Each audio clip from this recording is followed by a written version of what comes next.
Hello guys, तो आपका स्वागत है मेरे यूट्यूब चैनल पर। तो आज हम अगेन अपनी 3 केस स्टडीज करेंगे उसी सैंपल पेपर की जिसके हमने लास्ट टाइम 20 एमसीक्यूज करे थे। तो जो आपकी पहली नंबर की जो केस स्टडी है, आज ये इस वीडियो पर क्या कर रहे हैं हम, केस स्टडी। ठीक है गाइस, तो फर्स्ट क्वेश्चन जो है आपके, देखिए फर्स्ट क्वेश्चन में बहुत सारे स्टेटमेंट्स दे रखे हैं, उनमें से कुछ काम का नहीं है। काम का क्या है, आपका एक कोऑर्डिनेट सिस्टम का ऐसे ग्राफ दे रखा है, कोई ऑक्टागन या ऐसे कुछ जो भी यहाँ पे शेप बन रही है आपका, वो काम का है। और ये आपकी केस स्टडी मेरे हिसाब से किस पर बेस्ड है, कोऑर्डिनेट ज्योमेट्री पर। कोऑर्डिनेट ज्योमेट्री पर आपकी ये बेस्ड है क्वेश्चंस। तो फर्स्ट का जो ए पार्ट है उसमें कह रहा है length of line segment joining points B and F. B point और एफ पॉइंट को ज्वाइन करते हुए जो लाइन सेगमेंट बन रहा है उसकी लेंथ पूछ रहा है। तो ऑब्वियसली अगर कोऑर्डिनेट ज्योमेट्री से अगर ये बेस्ड है तो आप फिगर में चेक करोगे, मैं पोस्ट कर चुका हूं आपको ये क्वेश्चंस। तो आपके जो फिगर में जो बी के कोऑर्डिनेट्स है वो आपके क्या बनेंगे, देखिए बी के जो आपके कोऑर्डिनेट्स बनेंगे वो बनेंगे 1,2 और एफ के आपके पास कोऑर्डिनेट्स बनेंगे -2,9 -2,9 आपके एफ के कोऑर्डिनेट्स बनेंगे। अब बी एफ की लेंथ बताएंगे हम डिस्टेंस फॉर्मूला से, √1 - -2 यानी 3 का स्क्वायर 9 प्लस 2 - 9 7 का स्क्वायर 49। तो ये आ जाएगा √58। तो बी एफ आ गया। देखिए बी एफ की लेंथ कितनी आ गई, फिर √58। अब बी वाले क्वेश्चन पर चलते हैं। सेकंड पार्ट पर क्या कह रहा है, centre Z of the figure. यहां पे कह रहा है कि फिगर का जो सेंटर है वो जेड बता रहा है। अच्छा जी, और कह रहा है will be point of intersection of the diagonals of quadrilateral WXOP। WXOP जो है कह रहा है Z centre, the centre Z of the figure will be point of intersection of the diagonals of quadrilateral WXOP। अच्छा, मान लो एक quadrilateral बन रहा है WXOP। तो अब क्वाड्रिलेटरल के मैं आपको कोऑर्डिनेट्स बता देता हूं। W के कोऑर्डिनेट्स बनेंगे -6,2 -6,2। एक्स के कोऑर्डिनेट मैं आपको बता देता हूं, यहां पे बनेंगे -4,0। ओ के कोऑर्डिनेट्स आपके पास क्या बनेंगे, ओ के कोऑर्डिनेट्स आपके पास बनेंगे 5,9 5,9 ओ के कोऑर्डिनेट्स बनेंगे। और पी के कोऑर्डिनेट्स यहां पे हमारे पास क्या बन जाएंगे, पी के कोऑर्डिनेट्स बन जाएंगे 3,11 पी के कोऑर्डिनेट्स बन जाएंगे। अब कह रहा है इसके जो डायगोनल्स है ना, उनका जो इंटरसेक्शन पॉइंट है वही क्या है, हमारा जेड पॉइंट है। और क्वेश्चन में पूछ रहा है कि कोऑर्डिनेट्स ऑफ जेड बता दो। तो ऑब्वियसली यहां पे हम 2 पॉइंट से पहले तो लाइन की इक्वेशन बनाएंगे। XP line segment, XP line की इक्वेशन लिखेंगे और WO की लिखेंगे। तो यहां से एक्स और वाई में 2 रिलेशन आएंगे, वहां से सोल्व करके हम एक्स और वाई निकाल देंगे जो हमारे क्या है, जेड के कोऑर्डिनेट्स हैं। तो एक्सपी लाइन की इक्वेशन जब मैं लिखता हूं तो क्या लिखते हैं हम, देखिए हम लिखते हैं यहां पर, हम यहां पे कैसे लिखते हैं गाइस, देखिए भाई एक अगर हमें ये पता हो, एक कोऑर्डिनेट्स पता हो और उसका स्लोप पता हो, तो लाइन की इक्वेशन हम लिख सकते हैं ना। देखो उसका क्या होता है फॉर्मूला, y - y1 इंटू में m इंटू में x - x1। ये लाइन की इक्वेशन बना देते हैं ना। तो पहले तो मैं इसका स्लोप निकालता हूं,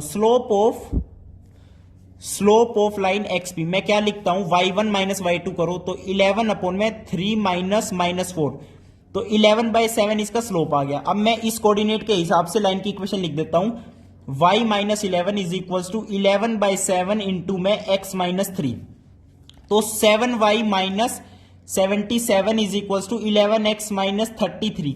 तो x और y में एक रिलेशन बन गया आपका। ऐसे ही जब WO लाइन की इक्वेशन लिखोगे, उसका स्लोप निकाल के ऐसे ही फॉर्मूला में पुट करोगे तो दूसरी लाइन की इक्वेशन आएगी, ऐसे आपकी सेकंड इक्वेशन बनेगी।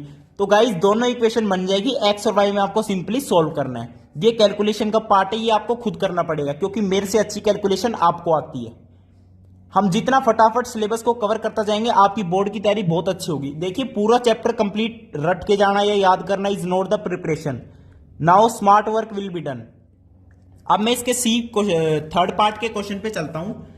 What are coordinates of the point on Y axis equidistant from A and G. अच्छा, ए और जी, ए के कोऑर्डिनेट्स आपके पास क्या है, -2,2 और जी के कोऑर्डिनेट्स आपके पास क्या है -4,7। अच्छा, अब कह रहे हैं एक पॉइंट है हमारे पास, पता नहीं वो लाइन से इन इसके कोलिनियर है या कैसे, तो मैं एक पॉइंट यहां ले लेता हूं। वो जो भी पॉइंट है मान लो वो y एक्सिस पर लाई करता है, y एक्सिस पर लाई करता है तो इसका x कोऑर्डिनेट 0 है और ये y है, ये उसका x कोऑर्डिनेट और ये y है। अब कह रहे हैं इक्वी डिस्टेंस, यानी this distance is equals to this distance, और दिस डिस्टेंस आप निकाल सकते हो डिस्टेंस फॉर्मूला से, ये डिस्टेंस भी निकाल सकते हो डिस्टेंस फॉर्मूला से। मान लो ये P प्राइम है, यहां मान लो ये P प्राइम है, P प्राइम है कोई भी पॉइंट है, तो A P dash is equals to G P dash, और तब डिस्टेंस फॉर्मूला से आप इक्वेट करोगे, यहां से y की वैल्यू आ जाएगी, और यही आपसे पूछ रहा है कि कोऑर्डिनेट्स बता दो उस पॉइंट के, तो 0, y उसके क्या हो जाएंगे कोऑर्डिनेट्स, y आप कैलकुलेट कर लोगे।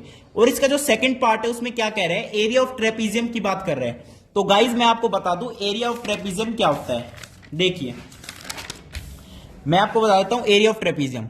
अब देखिए कोऑर्डिनेट्स आपको पता चल जाएंगे तो आप कर ही लोगे एरिया ऑफ ट्रेपीजियम को, लेकिन उसमें डिस्टेंस फॉर्मूला तब भी लगाना पड़ेगा, ठीक है गाइज।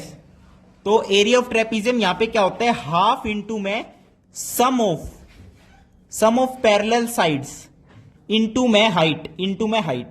भाई पैरेलल ट्रेपीजियम कैसे बनता है आपका, ऐसे बनता है, मान लो ये बन गया, तो ये दो साइड जो है पैरेलल होती है ट्रेपीजियम में, तो मान लो ये और ये पैरेलल है, तो इन साइड की, इस साइड की लेंथ और इस साइड की लेंथ का सम इंटू में ये हाइट जो है ना इसके साथ इसका प्रोडक्ट, तो ये हो जाएगा आपका area of trapezium.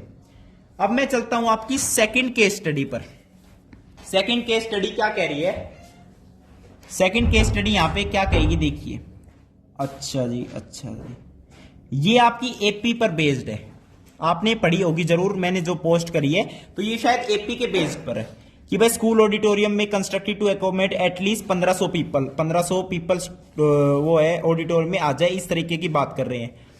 Chairs has to be placed in a concentric circular arrangement in such a way that each succeeding circular rows has 10 seats more than the previous one, यानी कॉमन डिफरेंस यहां पे 10 दे रखा है क्योंकि 10-10 seat बढ़ रही है अगले सर्कल में। कंसेंट्रिक मतलब सेंटर सेम, ऐसे ऐसे कुर्सियां बना रहे हैं, अगर इसमें 5 कुर्सी है तो इसमें 10 बढ़ा दो, 5 + 10 15, इसमें 15 + 10 25, ऐसे चल रहा है चक्कर। तो कह रहा है फर्स्ट पार्ट देखिए इसका क्या कह रहा है, if first circular rows has 30 seats, यानी फर्स्ट में 30 है, तो कह रहा है how many seats will be there in the 10th row, 10th row में कितनी होगी, तो 10th रो में क्या होगी, फर्स्ट प्लस 10 - 1 9 इंटू में डी यानी 10 सीट बढ़ रही है, तो 30 प्लस में 90, 90 जमा 30 120, तो 10वीं रो में, 10वीं सर्कुलर रो में 10वीं सर्कुलर रो में आपकी जो सीट्स होंगी कितनी होगी, 120 सीट्स होंगी। अब सेकंड पार्ट पे चलते हैं। सेकंड पार्ट कह रहा है 1500 सीट्स के लिए कितनी रोज नीडेड होगी, 1500 सीट्स के लिए कितनी सर्कुलर रो हमारी जरूरत होगी, तो 1500 के लिए कितनी होगी भाई, फर्स्ट तो में 30 है, n - 1 n की वैल्यू फाइंड करनी, यहां पे 10 है, तो 1500 में से 30 घटा दीजिए, आपके पास बचेगा 1470 बटे में 10 इज इक्वल टू n - 1, एक जीरो से ये गई 147 + 1 इज इक्वल टू 148, यानी 148 सर्कुलर रोज हमें रिक्वायर्ड होगी 1500 पीपल की सिटिंग के लिए, सिटिंग अरेंजमेंट के लिए। अब इसका जो सेकंड पार्ट है वो कह रहा है 1500 seats are to be arrange in auditorium, how many seats are still left to be put after the 10th row. अब देखिए 10th रो में अच्छा जी कह रहा है कि 1500 सीट्स हमें जैसे अरेंज करनी है, अच्छा, और 10th रो तक हम कर चुके हैं अरेंज, 10th रो के बाद कितनी सीट्स बच जाएंगी ये बात कर रहे हैं। तो मेरा कहने का मतलब क्या है, देखिए अब यहां पे हमें क्या करना पड़ेगा, सम करना पड़ेगा guys.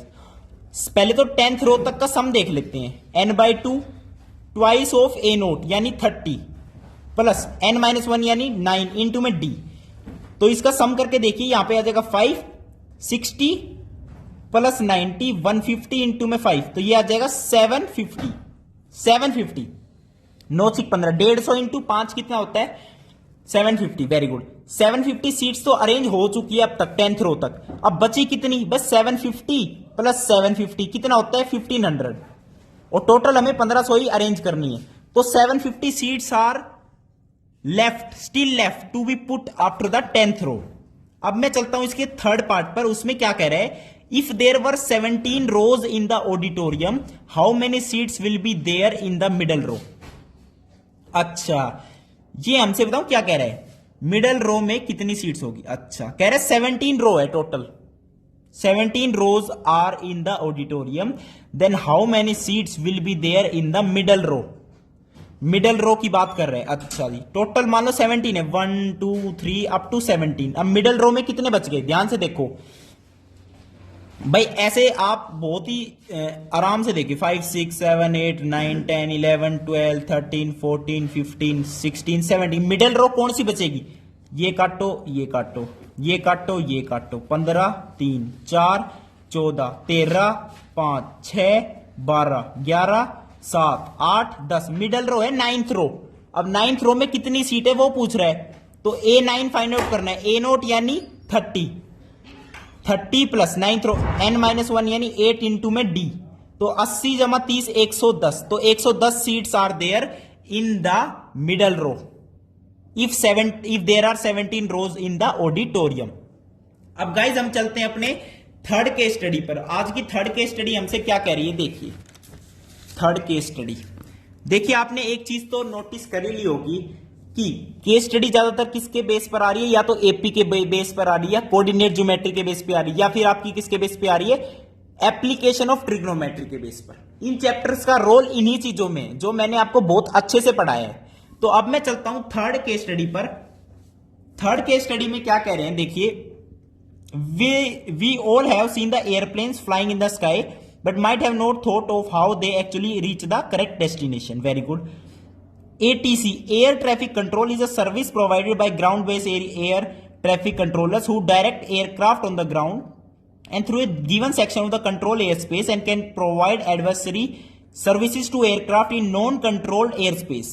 Actually, all this air traffic is managed and regulated by using various concepts based on coordinate geometry and trigonometry. बात कर रहे हैं किसकी, coordinate geometry, coordinate geometry and trigonometry ठीक है गाइस, एंड ट्रिग्नोमेट्री। अब देखिए, at a given instant ATC find that angle of elevation of an plane, एक प्लेन है उसका एक इंस्टेंट पर एंगल ऑफ एलिवेशन क्या है, from A point on the ground is 60 degree. तो उसका ये जो एंगल ऑफ एलिवेशन है वो कितना दे रखा है, 60 डिग्री दे रखा है। After a flight of 30 second, कह रहे हैं वो एरोप्लेन पहले तो यहां पे थी जब 60 डिग्री का एलिवेशन था, अब 30 सेकंड के बाद it observe that the angle of elevation changes to 30। अब कह रहे 30 सेकंड के बाद मान लो फ्लाइट यहां से उड़ उड़ के यहां आ गई, तो ये जो एंगल ऑफ एलिवेशन बन गया अब ये 30 डिग्री बन गया, ये कहना चाह रहा है। तो यहां पे एप्लीकेशन ऑफ ट्रिग्नोमेट्री देखना आप किस तरह हम यूज करते हैं। तो ये बात हो गई, the height of the plane remains constantly. अच्छा, अब कह रहे हैं जब 30 सेकंड के बाद जब एंगल ऑफ एलिवेशन जो चेंज हुआ है ना, उसमें height of the plane same रही है, और जो हाइट आपकी गिवन है वो क्या गिवन है, ये भी हाइट h है, ये भी हाइट है, और h की वैल्यू आपको दे रखी है 3000√3 मीटर, 3000√3 मीटर। ठीक है भाई, use the above information to answer the following question.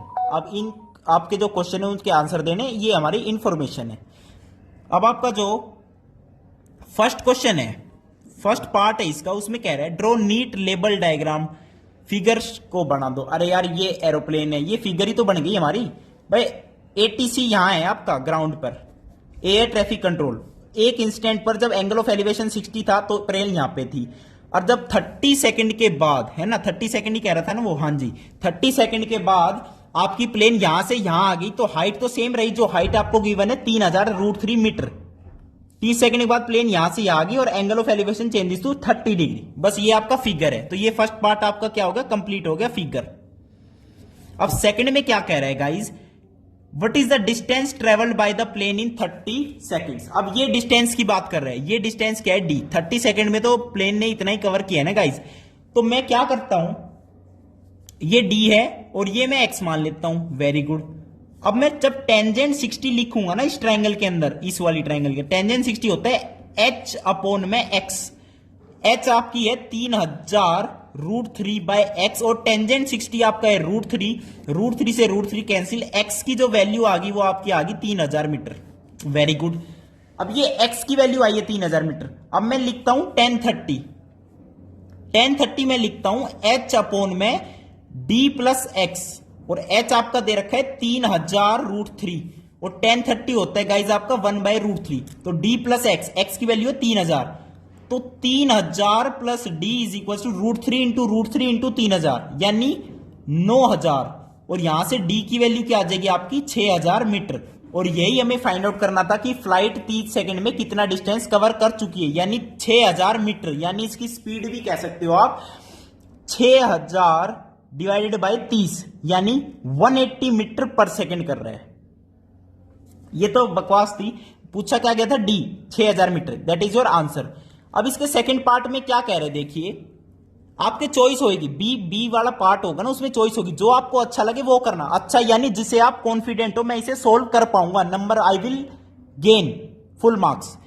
अब इसका सेकंड में कह रहा है keeping the height constant during the above flight it was observe that after इतने seconds the angle of elevation change to 45 degree. अच्छा जी भाई 30 सेकंड के बाद तो एंगल ऑफ एलिवेशन 30 था, लेकिन अब इसने अपनी मर्जी से कोई टाइम बता दिया। कोई टाइम आपको कितना बता दिया गाइस, देखिए टाइम इसने बता दिया आपको 15√3 - 1 सेकेंड्स। अब इतने सेकेंड्स में मान लो फ्लाइट यहां पे आ गई बीच में कहीं, तो ये वाला जो एंगल ऑफ एलिवेशन है ना, ये आपका 45 हो गया भाई, 60 से कम 30 से ज्यादा, बीच में कहीं एरोप्लेन है और टाइम आपको कितना हो चुका है इतना, और एंगल ऑफ एलिवेशन है 45 डिग्री। अब कह क्या रहा है हमसे, how much is the distance travelled in that duration. अच्छा अब ये डिस्टेंस पूछ रहा है आपसे, ये वाला। अब ये मैं ए डिस्टेंस मान लेता हूं ए, और ये एक्स तो है ही। तो गाइस ध्यान से देखो एक्स प्लस ए, अब जब हम लिखेंगे tangent 45 is equals to h, height तो सेम है, एच अपॉन में ए प्लस एक्स, और एच की वैल्यू क्या है आपके पास 3000√3 अपॉन में ए की वैल्यू हमें फाइंड आउट करनी है, एक्स की वैल्यू हम फाइंड आउट कर चुके हैं 3000, और टेंजेंट 45 होता है 1, तो ए प्लस 3000 इज इक्वल्स टू 3000√3। तो यहां से ए की वैल्यू आपके पास आ जाएगी 3000 कॉमन ले लीजिए, √3 - 1 मीटर। तो ये आपका क्या है आंसर है। अब मैं इसके सी पार्ट को यहीं सोल्व कर देता हूं। What is the speed of the plane in kilometre per hour. Speed of the train कह रहा हूं, speed of the plane, flight की स्पीड बता दीजिए। तो यार ऑब्वियस है गाइस, देखिए डी की वैल्यू 6000 मीटर है, 6000 मीटर डिस्टेंस कवर करने में उसने 30 सेकंड लिए हैं, 6000 करने में 30 सेकंड लिए, तो 6000 बटे में 30 सेकंड, डिस्क्याऊं 200 मीटर पर सेकंड है। अब उसने पूछा है किलोमीटर पर आवर में। अब मीटर पर सेकंड को किलोमीटर पर आवर में कैसे करते हैं गाइज, इसको मल्टीप्लाई कर देते हैं 18/5। 18/5 अगर 18/5 से करोगे तो नहीं बनेगी बात, इसको करना पड़ेगा किससे, अब खुद ही देख लीजिए ना भाई, 200 मीटर और पर सेकंड, तो क्या करना पड़ेगा, मीटर को किलोमीटर में करोगे तो इंटू में 10⁻³ अब सेकंड को आवर में करोगे तो obviously 1 hour is equal to 3600 second. एक सेकंड में कितने हो जाएंगे, 1/3600, तो यहां पे आ जाएगा 1/3600 आ जाएगा, ठीक है। तो 200 और नीचे ये 1000 आ जाएगा, 10⁻³ का ऊपर रह जाएगा 3600। अब 2 0 से 2 0 गई, 2 0 से 2 0 गई गाइस, 36 इंटू में 200, बात नहीं बन पा रही है ना। अरे गाइस 2 0 क्यों आएगी, 10⁻³ है तो 1 0 और आएगी, 2 से 2 कट गई, 1 0 बच गई, 36/10, 2 1 कम 2 8 16, 2 5 10, यानी 18/5 से मल्टीप्लाई करना पड़ रहा है। तो यहां पे हम बिल्कुल सही कर रहे थे, 18/5 से मल्टीप्लाई कर रहे थे। 200 को 18/5 से मल्टीप्लाई कर दो, 5 चौकू 20, 0 18 चौकू 72, 720 किलोमीटर पर आवर की स्पीड है इसकी, 720 किलोमीटर पर आवर की स्पीड, यानी मीटर पर सेकंड को किलोमीटर पर आवर में करना है तो मल्टीप्लाई बाय 18/5, और किलोमीटर पर आवर को मीटर पर सेकंड में करना है तो मल्टीप्लाई बाय 5/18। तो इसमें हमें एक नई चीज सीखी। तो वीडियो देखने के लिए बहुत बहुत धन्यवाद, थैंक यू, नमस्कार।